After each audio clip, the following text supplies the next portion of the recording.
Good morning and welcome back to my channel. JP here on JP TV, and it is Wednesday morning. It's just before New Year's Eve. By the time you guys see this, it will be New Year's Day.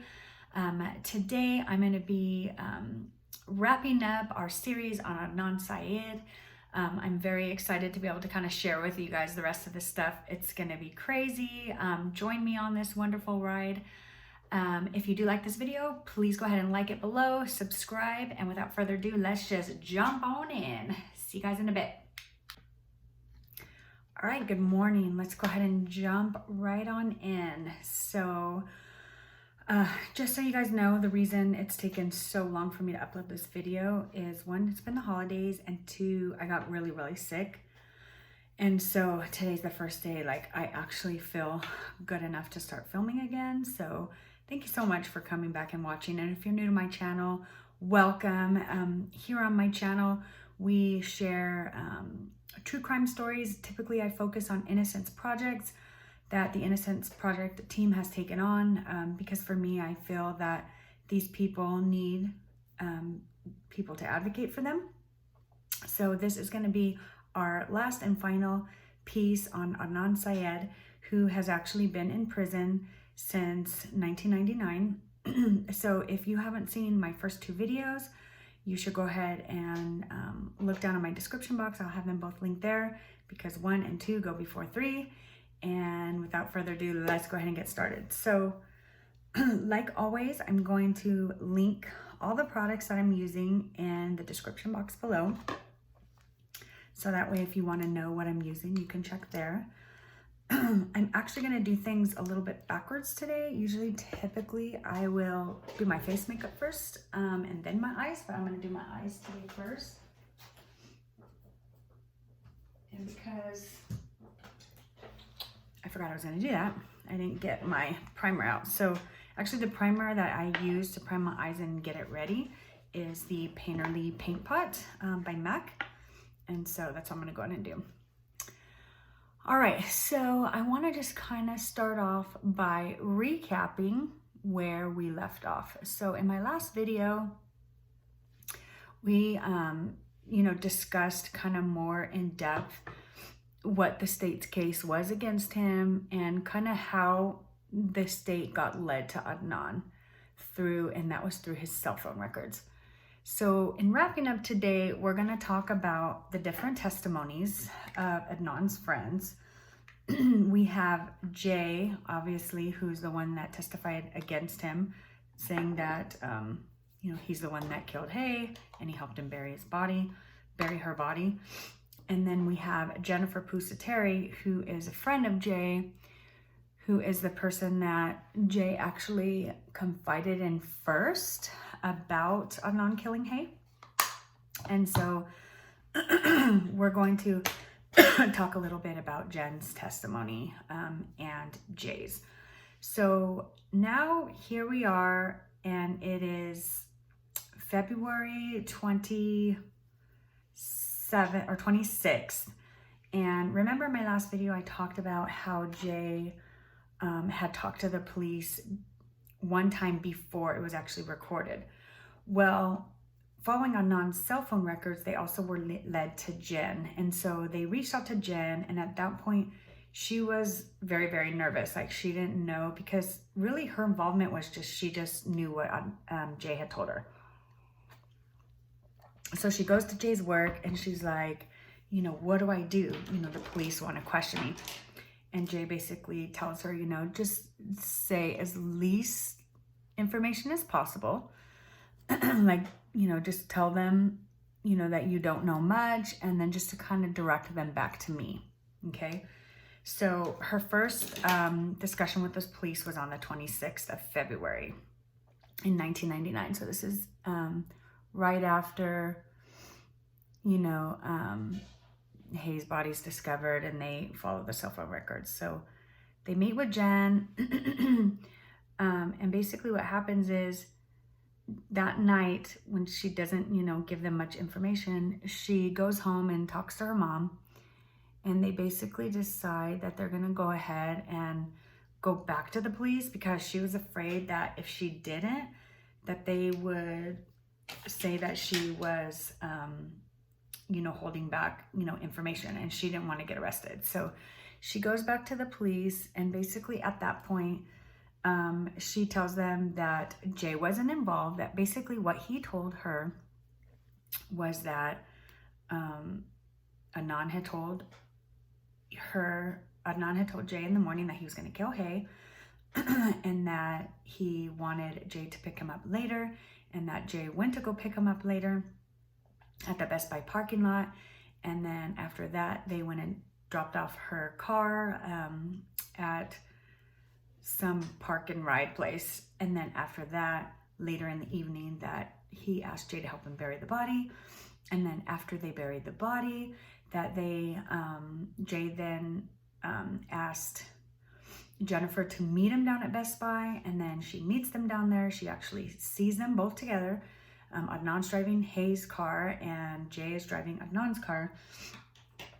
And she basically says that after that, Jay tells her, you know, drive around the back because I need to go to the dumpsters. You know, Adnan dumped the shovels, and some of them. So basically Adnan asked him to dump the shovels and some of their clothes. And so Jay tells Jen, you know, let's go to the back so I can get those, so I can wipe my fingerprints, or not mine, but just wipe fingerprints off of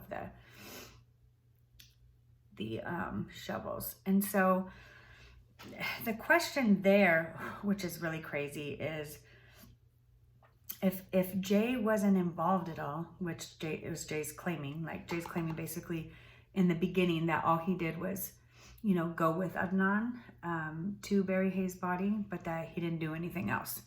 And so if that was the case, like, why would he need to wipe fingerprints off of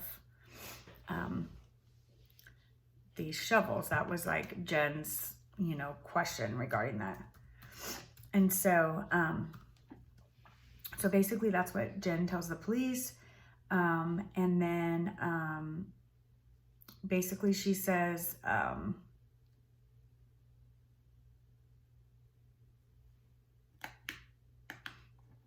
sorry guys, I just had to think for a second. I'm looking at my notes. So then after that, she just says basically they go back to her house, and that was it. Okay, so that was Jen's testimony. So after that, that's when the police bring in Jay on the 28th, and that's the time that I told you about, where he comes in at 6 and they don't start actually recording until 10 p.m. All right, so now let's talk about Jay's testimony. So Jay's testimony changes 3 times. Okay, so he's got his first testimony, then he's got his second when they start recording, and then the third, which is the one that they actually share at trial. Just give me 1 second. Okay, sorry about that. I had a really bad coughing episode, so unfortunately, with how sick I am, that might happen every so often, so we'll just clip out and clip back in. Okay, so his first testimony, I'm gonna make this super quick. He basically, and like I said, the testimonies all are pretty consistent. The only thing that really changes, there's only a few things that change, is 1, what they do after Jay picks up Adnan, okay? 2, where he actually saw the body, that changes, that story changes. The third thing that changes is what time he drops him off at track practice. And the fourth thing that changes is when he was at Jen's and when he left to get Adnan. And then where Adnan's car was parked was changed a couple times.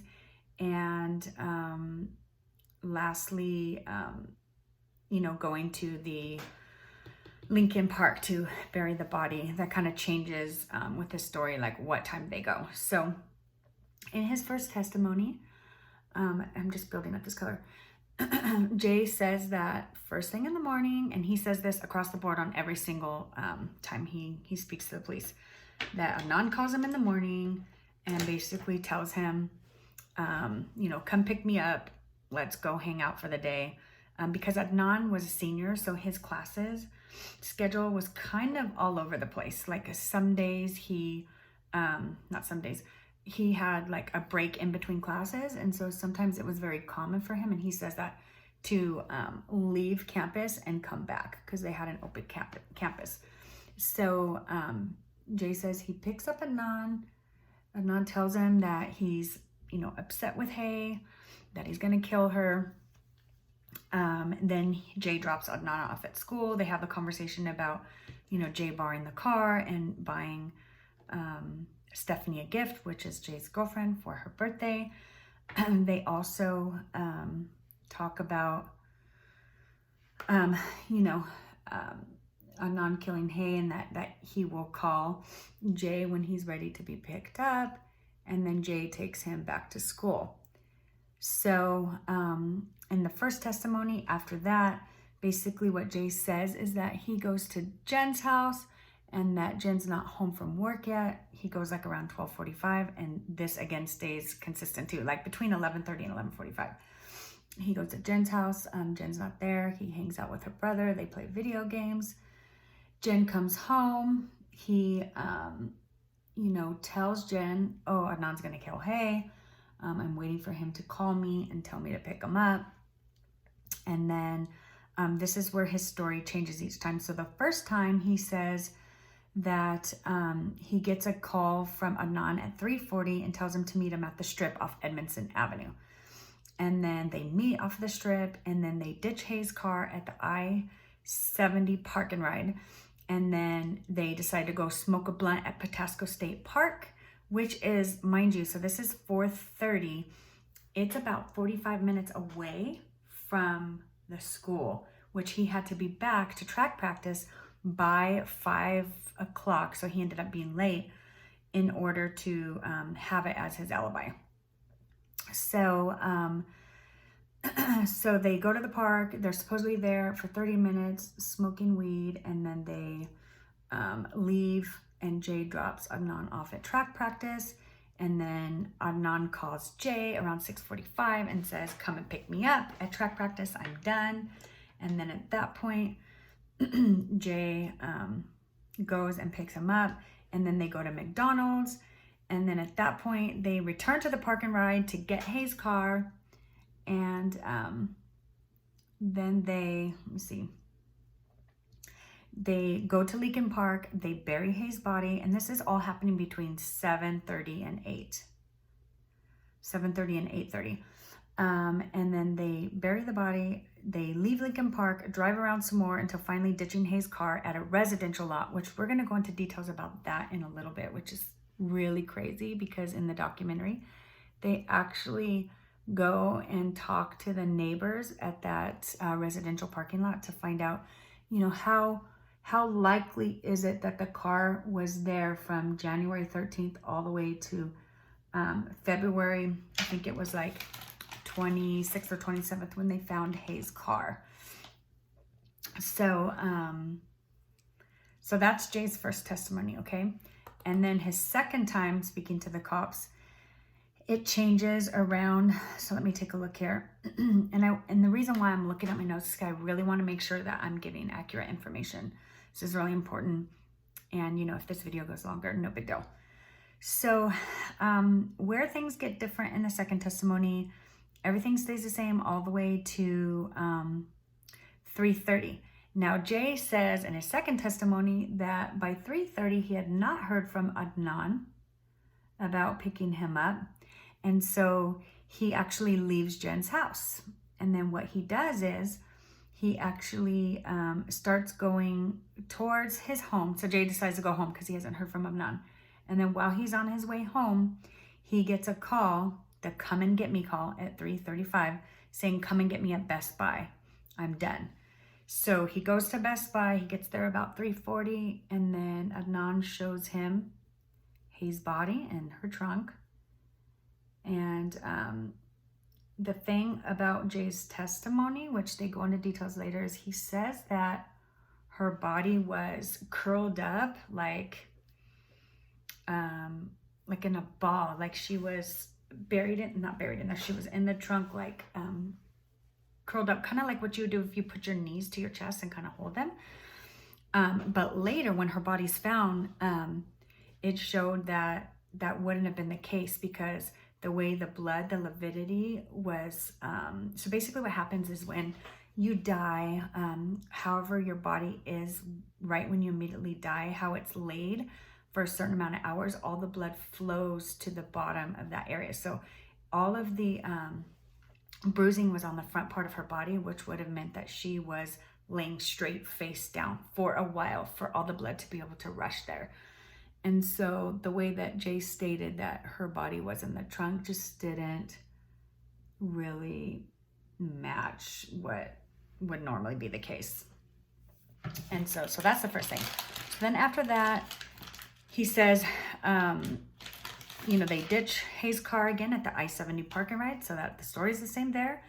And that on their way to Forest Park, they went on their way to Forest Park to get some weed. Okay, so it's not Patapsco at this point, it's Forest Park. And at this point, they call Nisha. Okay, so let's talk about Nisha. So Nisha is somebody. So when we're looking at Adnan's cell phone timeline, okay, all of the calls that were outgoing were to Jay's friends. So remember, Jay says he had Adnan's phone, which that would make sense because he's using it and Adnan's not, right? But there is a call, I think it's between 3:30 and 4:30. I don't remember exactly from the cell phone records, but there was a call in between that time to Nisha, which means that at that time, because Jay didn't know Nisha, Adnan had to have been with his phone. So that seemed to be the one thing that Sarah Koenig from Serial, she always would go back to, like, but why was that Nisha called there? And when she spoke to Adnan in the prisons, he kept saying, well, maybe like it was a butt dial, because I think it lasted like 2 minutes or something like that. And the only way it could be a butt dial for it lasting that long would be if answer machine picked up and had to leave a message, you know what I mean? So what they were saying at that point is they started looking into if Nisha had a, so I'm just cleaning up the fallout, if Nisha had a answering machine at home. And so they asked her and she really couldn't remember, because again, they're asking Nisha. Nisha doesn't get really questioned until later, like years later. And so when Serial happens. So when they talk to Nisha, she really doesn't remember if they had a house phone where there was like a recording. So we really don't know why that Nisha call happened. So in Jay's testimony, he says they call Nisha, that Adnan calls Nisha, and then he talks to her for a couple minutes. And then after that, they go to their friend Patrick's to pick up weed. And then at that point, it's 4:30. So this is the same time that he said in his first testimony that they went to Patapsco State Park, okay? So they go there to smoke a blunt, and they stay there about 20 to 30 minutes, and then Jay drops off Adnan at track practice around 5:10. That's consistent with his first testimony. After that, while Adnan's practicing, Jay goes to see his friend. He goes to Gibson Park to smoke a blunt alone, and then he drives back to his house and then to Kathy's house to smoke more weed with her.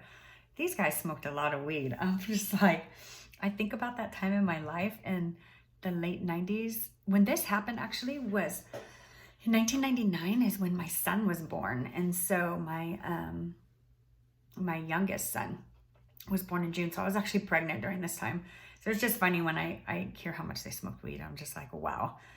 So after that, he says that after he smokes weed for a while with Jen, that Adnan calls him on his cell phone and tells him, come get me from track practice. He picks him up from track practice around 6 o'clock, and then they both go to Kathy's house. And then that's when Adnan starts getting calls. So Hay's brother calls Adnan, hey, do you know where Hay is? And then the police call Adnan and say, have you heard from Hay? So he gets all these calls while he's at Jen's house, okay? And then around 7, Jay and Adnan leave Jen's house and they go to the park and ride to retrieve Hay's car. And then they get to Lincoln Park where they bury the body. Then after that, they drive around for 30 minutes until finally ditching Hayes' car at that residential lot, which we talked about. And then Jen goes to pick up Jay, and then that's when he tells her Adnan killed her. Let's go get the, shovels out of the dumpster, and they do that. So that's his second testimony, okay? So his final testimony at trial, this is what's crazy. It's like the Patapsco State Park situation just completely disappears. And I don't know if you guys remember, but in one of my videos when I talked about, I think it was even video 1, when I talked about the Serial podcast and how Sarah and her coworker decided to try it, to see if in that timeline they could go all the way to Patapsco State Park, stay there 30 minutes, and get all the way back to the school for track practice by 5:05 for Adnan to have his alibi. And it just didn't work, okay? And so the reasoning that they believe that his testimony kept changing again was because the police, it needed to fit the cell phone records. And so they kept directing Jay to, no, you must not have been doing that at this time because the cell phone pinged here. And then Jay would be like, oh yeah, okay, we did this. So that's why his testimony keeps changing. So his final, and this is just the longest piece, you guys, but I just want to make sure I get it right. So I'll get back to the makeup in a second. So this last section, he says, same thing, gets a call from Adnan. He goes with Adnan to the Security Square Mall for about an hour. On their way there, Adnan tells Jay he's gonna kill Hay, so that stays the same. He drops Adnan off at school at 1. So basically he says they were together the whole time.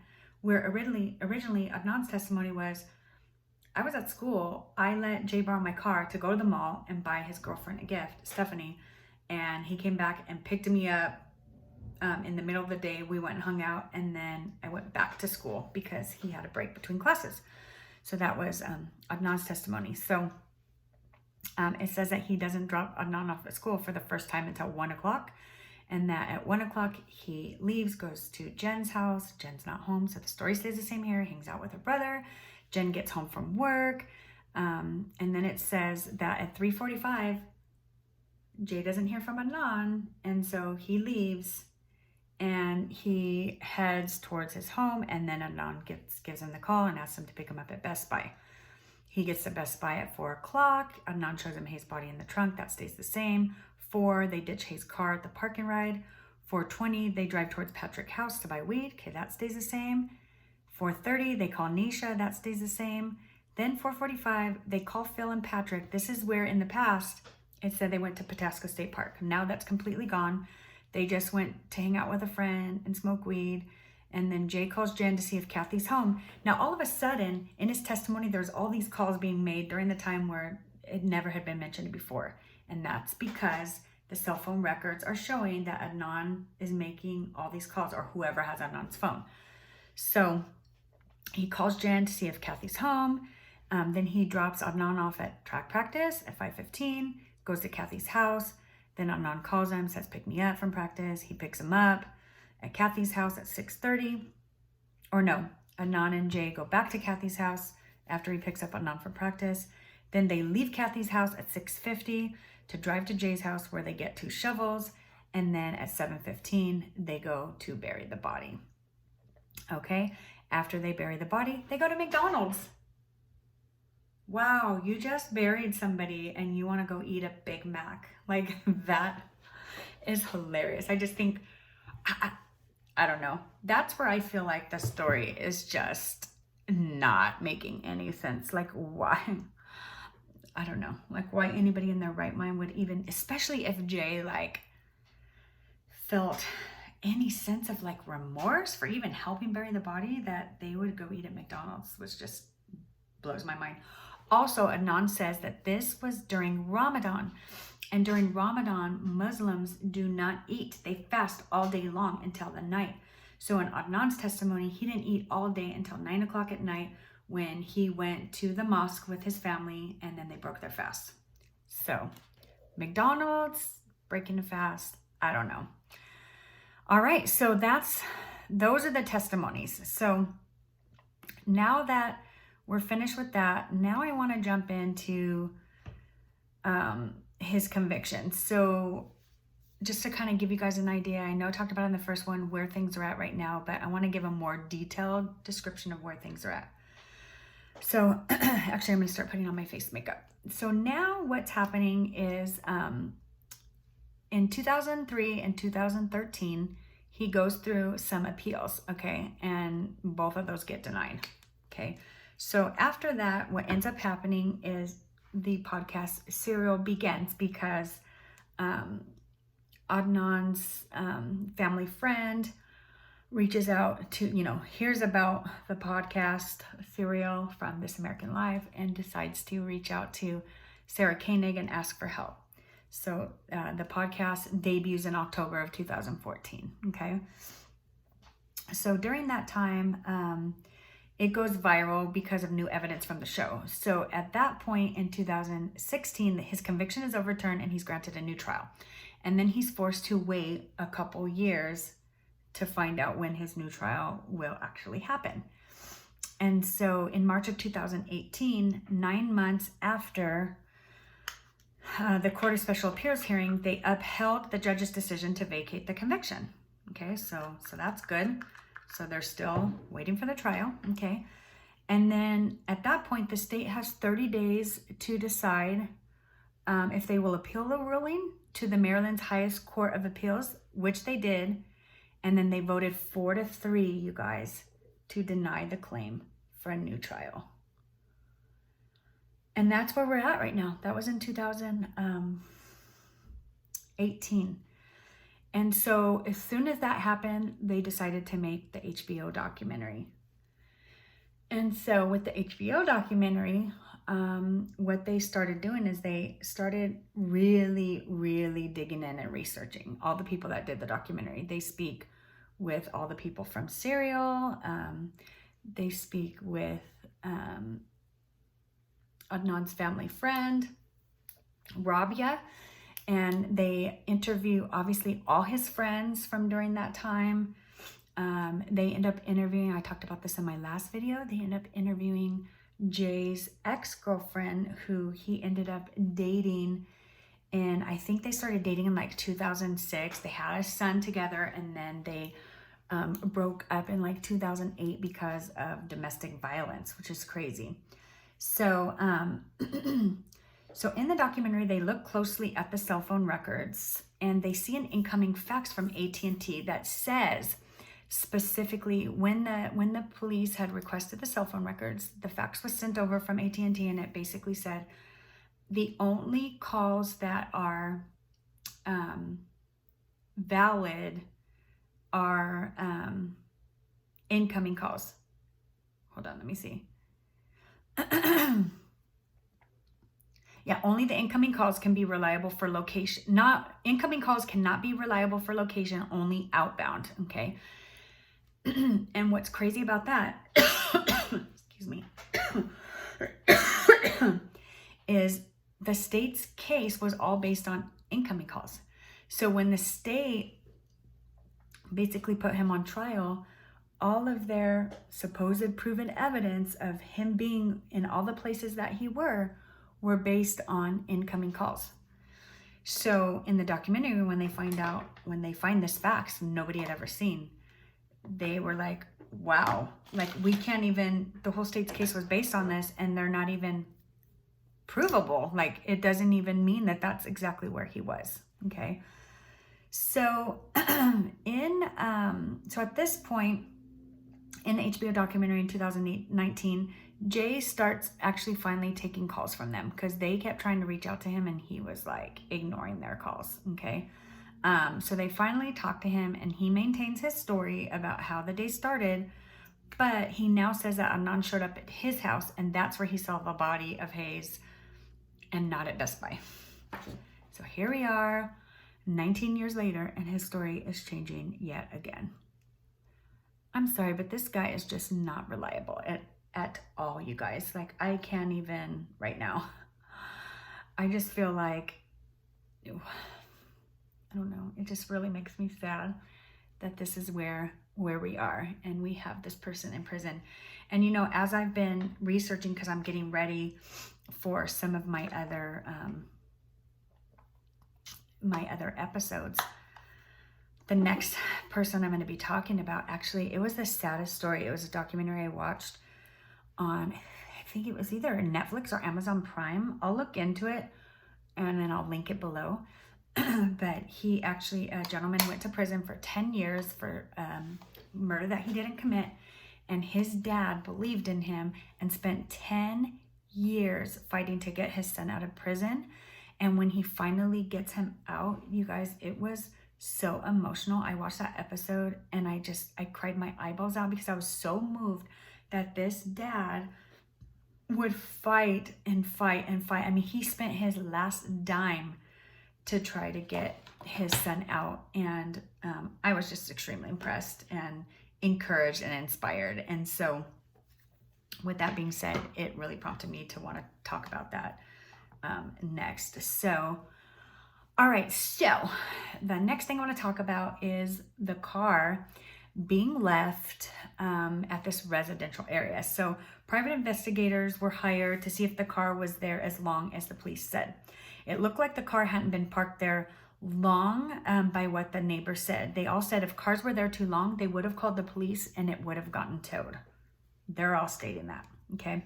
And so this was a major thing that I was even confused by, even the writers of Serial, because if Adnan didn't do it, how did Jay know where the car was? Like, I kept thinking that, like, gosh, like, and I'm sure that's what the jury felt. Like, there were so many things that were just like, oh, but how and why and how could this be? And that was the big one for me.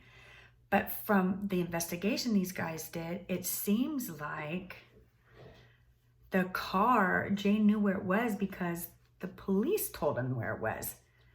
Because there's no way that it was parked in that residential parking lot since Hay had died. It was moved there at a later date. It looked as if by the grass and the greenery, because it had been raining a lot. So the experts looked at, like, you know, with the car sitting there and how the ground looked under, you know, could it have been possibly there that long to create the grass to look the way that it did with the rain and everything? And it was just impossible. It looked almost as if the car had only been there for about a week. So then where was it originally? And how did it get, you know, moved there? How did the police originally find it?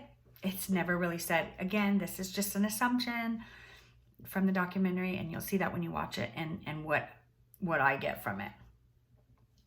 So, but we don't have proof of that. It's just a speculation. So the prosecutor that was on the case refused. This is the other thing. He refused to test any of the DNA. There was tons of DNA. There was DNA found on her fingernails. There was DNA on a rope that she was strangled with that was left near her body. None of that was tested. Basically, they didn't feel a need for it. They're like, we have this guy's testimony that Adnan did it. He told us where the car was. You know, her body was buried in Lincoln Park. Like, there's no reason to test the DNA. We have who we have. And so that is the really sad thing, because that's usually the thing that gets people out, you know, these days, you know, with how much DNA has come along over the years. And so, nope. And then, you know, as they started looking at other theories, one of the other theories they've come up with is the person who found the body. His name was Alonzo, okay? He found the body, and the crazy thing is he lived near the school, and she had marks on her body that would come from boots of someone who was in the concrete industry, and they know that he actually was. So in the documentary, they show up his resume and that he worked for several concrete companies. So that was crazy. And then also another person they think might have done it was Dawn, who was a coworker, because basically what happened is, remember how I talked about he was working at the porn store? Well, he had told, they interviewed one of his coworkers on the documentary, and he had told his coworker about Hay going missing. And that day, the coworker noticed that he had bruising and scratches on his hands, and they were bandaged up. And he testifies to that later in the documentary. So, you guys, I mean, had the DNA been tested, you know, they may, you know, have found out, you know, whose DNA was under all those things. So they did run it through CODIS, okay? The person's not in the system. And it's not Adnan, and it's not Jay. the DNA, because later it ends up getting tested. But they didn't like test everything, because there was a lot of things that could have been tested. I think it was just the things under her fingernail. So, so in addition to that, they speak with Christy, who was one of the best friends of Adnan. She stayed in touch with him. She had a child later, so they talked to each other in prison all the time. She takes her son to see him. So she says that, you know, Krista, sorry, not Christy, that she just believes him. Like, she just wishes that all this information would have been out during that time, and that she would have fought a little bit harder to help her friend. But then they also talked to Kathy, and I talked about this in the last episode.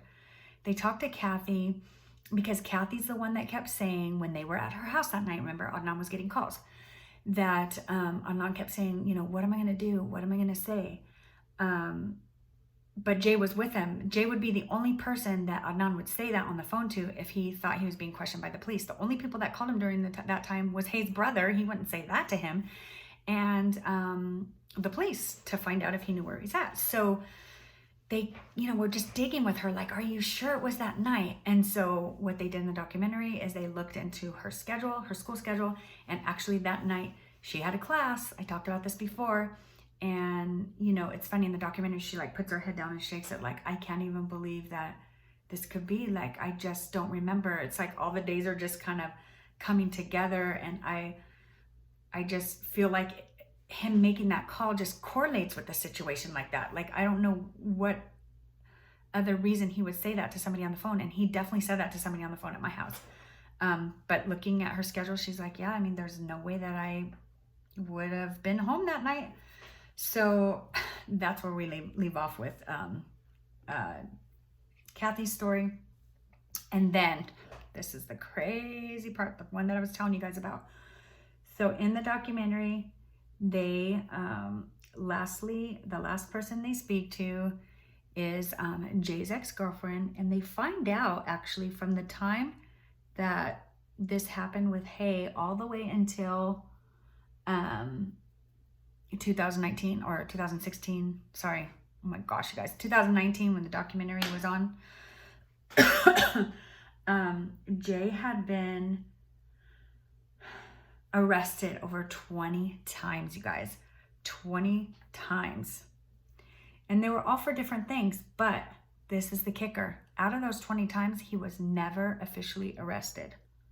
And why I'm saying that is because his ex-girlfriend says that she's almost wondering now if he had some deal with the police because of what the past, and again, this is speculation, that they just kept letting him off. You know, he would never get convicted. And she actually ended up leaving him because he was physically abusing her. So while they're on the show, she calls him. So the filmers hear the call. She calls Jay, and this is, so they started filming actually in 2016. It didn't air until later, but they were filming in 2016. And that is when his, you know, thing gets vacated and he gets a new trial. So she calls Jay, and she's just like, she wants to try to get information from him, see if he could tell her. And she talks to him still because they have a child together. So she calls him and she's like, what is all this craziness like? And they even ask her on the documentary, did Jay ever tell you about his friend killing somebody? And she's like, he kind of mentioned it, but it was like in passing, like he didn't go into like details. So she says to him, you know, like, is any of this true? Like, what's going on? And then at first, Jay says to her, like, oh, everything I said was true. And then she asked him, you know, well, what was your part? Like, how did you get off? And then he then tells her that he ratted out Adnan to save himself.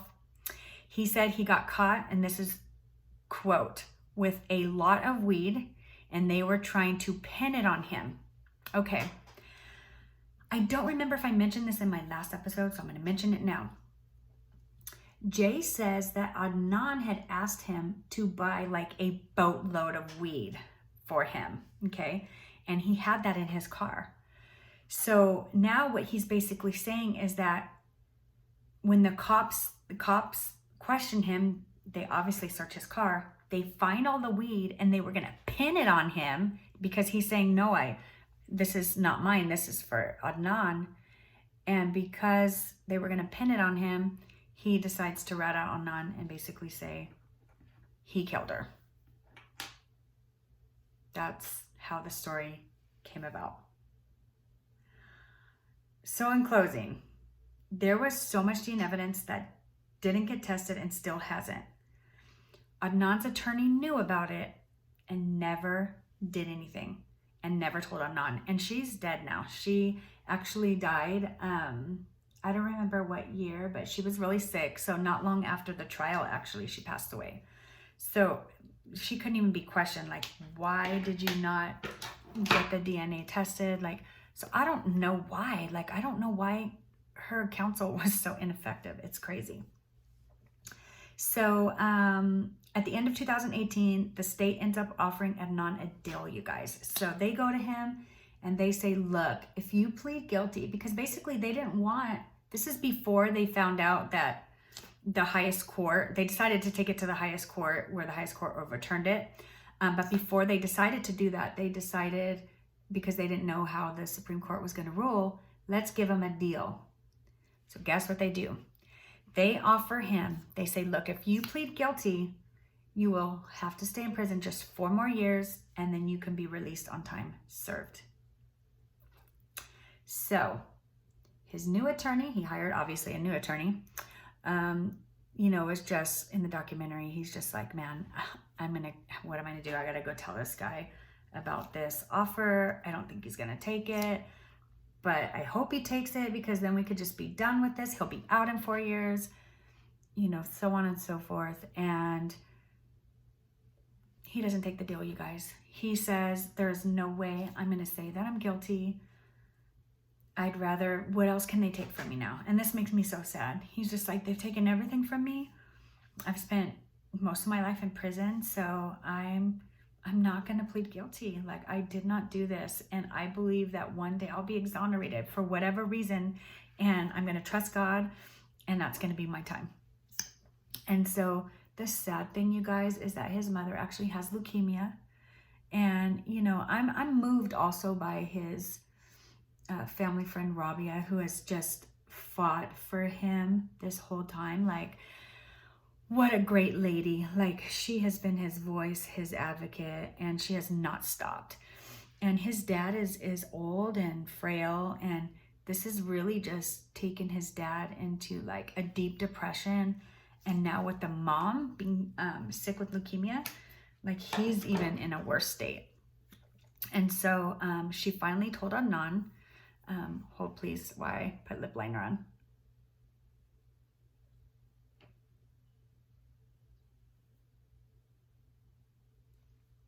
So she finally goes to visit Adnan and tells him that she has leukemia. And, she's just hoping that she'll get to see the day when he's released. It just breaks my heart, because what if he doesn't, I don't know, you guys. Like I said in my last video, I don't know how he was convicted. I don't know how he's still in prison based on all the information.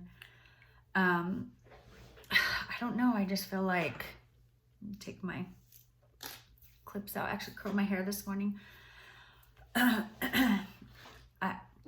I don't know. I don't even know what to say. I'm just feel honored to even know about this case and to be able to share it on social media. I think it's important that people are aware. As I've been doing research on Innocence Project, I'm starting to see that there's so many people that are put in prison because of faulty evidence. Like, I watched something the other day about a couple men who were put in prison for killing two separate 3-year-old girls in the same city within a couple months of each other. Like, the crime scene was like identical, and one was already in prison. So you would think the killer would have been the same person, just based on the evidence. and 2 separate people went to prison, and the only evidence they had was a bite mark, which we find out later wasn't even a bite mark. It was bites from like, well, it was a bite mark, but not from human. It was because both bodies were left in like a swampy area. And so there were like fish, and I don't remember what specifically they said it was, but it was marks from something else, like a reptile biting them. So there's just so many people that have been wrongly convicted that need advocates. And so as much as we can get their stories out there, the better. So thank you so much for watching. It's been so much fun talking about this case. It has been a case that has haunted me since I listened to the Serial podcast. I'm always looking for updates. So the next update, if anything happens, I will definitely post a video. And yeah, just don't forget to subscribe if you enjoy this. And please, please like the video.